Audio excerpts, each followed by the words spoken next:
মৎস্য ও প্রাণী সম্পদ উপদেষ্টা ফরিদা আক্তার বলেছেন, ইলিশ আমাদের সম্পদ, অথচ ইলিশের দাম বেশি হওয়ায় সাধারণ মানুষ সেটি খেতে পারে না। এটা বড় ধরনের অন্যায়।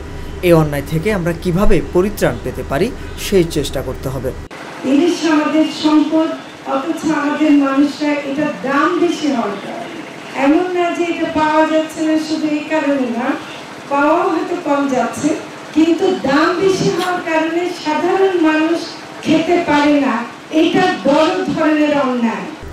শনিবার দুপুরে শরীয়তপুরের নড়িয়া উপজেলার সুরেশ্বর লঞ্চ ঘাটে মা ইলিশ সংরক্ষণ অভিযান উপলক্ষে জেলেসহ বিভিন্ন পর্যায়ের স্টেক হোল্ডারদের নিয়ে সচেতনতা সভায় তিনি এসব কথা বলেন। ফরিদা আক্তার বলেন, আমরা যদি ইলিশের প্রজনন মৌসুমটা মেনে চলি এবং ইলিশ সম্পদ রক্ষা করতে পারি, তাহলে নদীতে ইলিশের বৃদ্ধি হবে, বাজারে এর দাম কমানোর সুযোগ সৃষ্টি হবে। আপনারা আমাদের সেই সুযোগটা করে দিবেন। এই অন্যায় থেকে আমাদেরকে কি করে পরিত্রাণ পেতে হবে সেই চেষ্টা আমাদেরকে করতে হবে। সেজন্য যদি আপনারা এই সময়টা মেনে চলেন এবং ইলিশের উৎপাদন আমরা বাড়াতে পারি, আমার মনে হয় বাজারে অবশ্যই এটার দাম কমাবার সুযোগ সৃষ্টি হবে। আপনারা সেই সুযোগটা আমাদেরকে করে দেবেন। তিনি বলেন, আপনারা দাবি করেছেন সুরেশ্বর ঘাটকে একটি মাছের ঘাট হিসেবে তৈরি করা।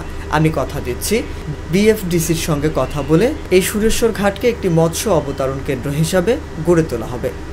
ভিজিএফের 22 দিন কর্মসূচির আওতায় এনে জেলেদের 25 কেজি করে চাল দেওয়া হতো।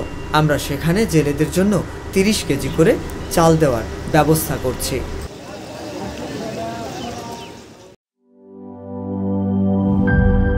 শিয়া বাটার ও ভিটামিন ই সমৃদ্ধ lily glam beauty soap. Lily, always beautiful.